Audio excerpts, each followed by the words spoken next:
Hey everyone, Sophia here from mygreatchallenge.blogspot.com. I'm back reporting on week 32 and 33, I think. I'm not sure. I never know which week I'm reporting on for my Weight Watchers journey, and I am doing great.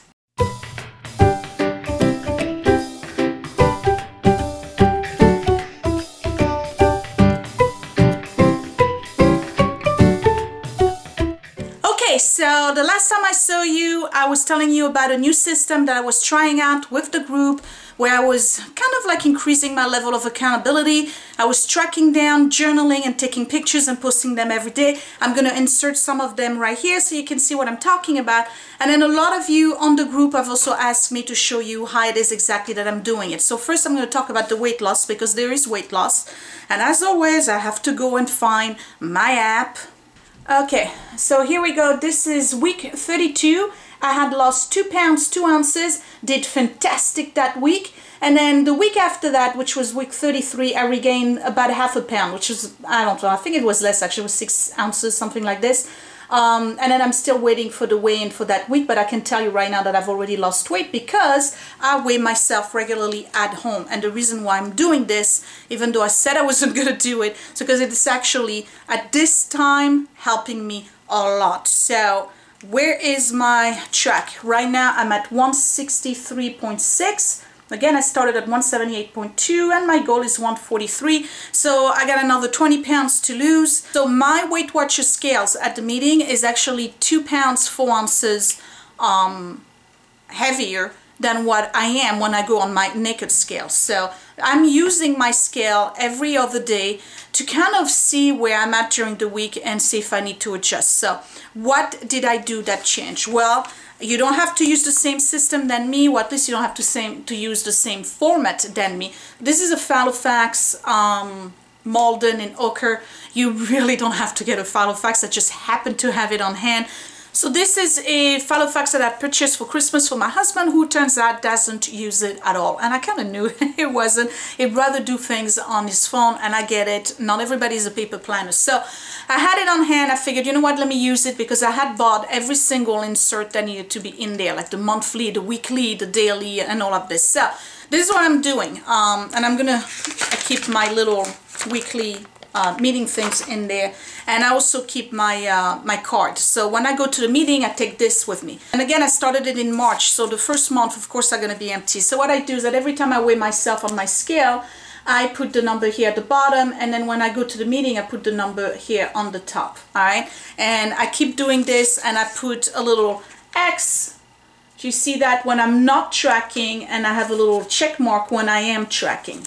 And right now, actually, this is I think 2 days ago, yesterday. So that was yesterday. And these are the naked scales. So on Wednesday when I go to my meeting, I'll put the meeting weigh-in on the top and then my naked scale weigh-in at the bottom. The second thing I do is that I use the inserts, the daily inserts that come with the calendar, to track everything that I eat. So for instance, this was April the 3rd. I write down everything, and then I write down how many points I have left, and then how many points for the day. I used to put the water intake, but that varies so much. I don't know, I'm not doing it anymore, and that's all right. So I put my activity points, and you see there are days where I just don't track. These are the days that I'm just being mindful of what I'm eating. And I've been doing this consistently since I started, you see. It just goes on and on and on and on and on and on. I'm counting my point, I'm counting my activities, and I started doing this on March 19th. So it's really, really helping me. The second or the third thing that I do rather is that I journal. Okay, so I'm not going to show you pages of my journal because it's a little bit, you know, private, but you get an idea. I'm going to show you sideways. So I put the date on top, and then I write down how I did the day before, what am I going to do to adjust today, and I'm really trying to look for a pattern. One of the things that I'm really trying to get a handle on is when I binge, which has been really, really limited in the last 2.5 weeks since I've started this. But I've noticed one thing. If I eat bread, and I'm not talking like regular bread because I have regular toast almost every day with some eggs. I'm talking about baguette, all right, French bread, crusty bread you need to chew. If I eat any of that, that day is gone, the day after that is gone, and the third day is gone. So I'm not allergic to gluten or anything like this. I don't have any, you know, symptoms of celiac disease. That's the dishwasher you're hearing, by the way.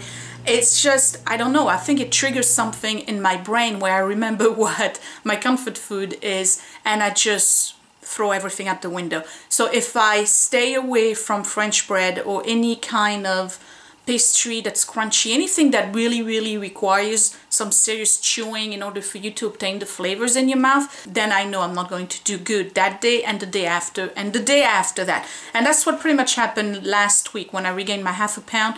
The first 4 days were horrible because I had I think it was a prosciutto sandwich, which added salt on top of it, and until Sunday I couldn't get back on track, and I only had maybe 2 days, yeah, 2 days to basically kind of like lose what I had gained. So that's how I ended up with a half a pound gain last week. But most of it is water, and I'm good, and I'm losing this week, so that's fine. So what I do is that I take pictures of everything. I take pictures of all of my foods, I take pictures of my journal, and I take pictures of my list. And the journal, I just take a snapshot where you see the date, so that way I have that particular picture for the day and it's dated. I guess I'm making sense. I hope I'm making sense. So what I use for that is an app called PicStitch that you can get. It's free. You get it for Android, and I believe you can get something very similar for Apple iPhones or all of that. And this is a layout that they gave me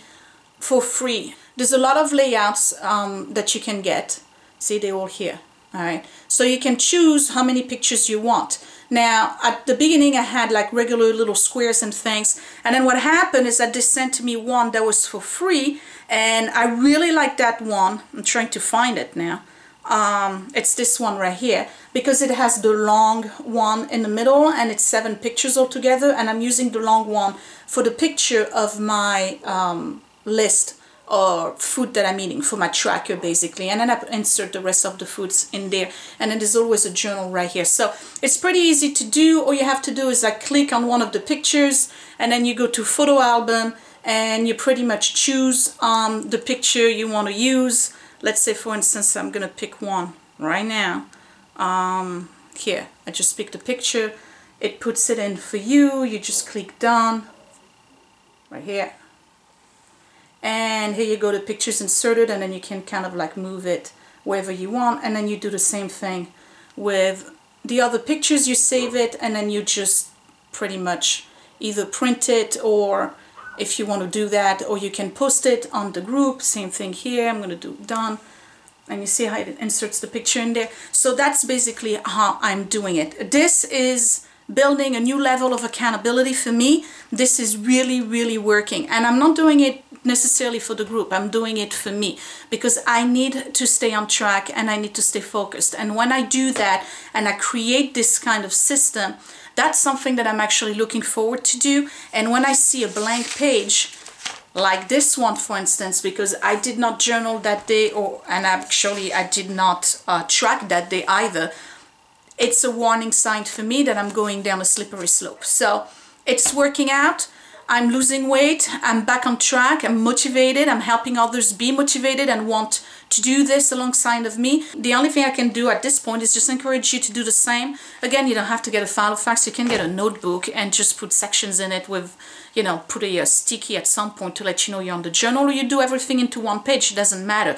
But I'm telling you, when you track and you journal and you really pour your emotions down on paper as to why you're eating certain things and how you did yesterday, and if you did bad, what are you going to do tomorrow, or what are you going to do today to rectify this, then you stay accountable and you become successful. All right, so that was my update. Now it looks like next week, for week 34, I'm going to be able to do a before and after. We haven't done that in a long time. I'm telling you, I've lost weight. I can see in my, you know, in my face definitely, but in my hip area and my waist, I really, and inner thighs too, I've really lost some weight. So I'm very happy about the journey so far. I think that post-holiday was kind of itchy. I was going up and down, but I'm back on track where I need to be. And hopefully by June, yeah, by June, I'll be at goal.